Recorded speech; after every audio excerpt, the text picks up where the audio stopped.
এই পুষিমণি, তুমি খাবার খাবা? তোমাকে দাওয়াত দিছে। মিনি, কি দিয়ে ভাত খাবা? মাছ দিয়ে? মাছ দিয়ে ভাত খাবা? পুষিমণি, তুমি ভাত খাবা? তোমাকে সবাই মারে? হ্যাঁ, কি দিয়ে মারে? মাছ তোমাকে কি দিয়ে মারে? মিনি, আমিনি,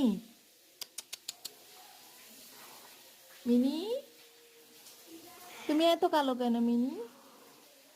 আমিনি, বসো, তুমি দুপুরে খাওয়া দাওয়া করে তারপর যাবা কেমন? মিনি।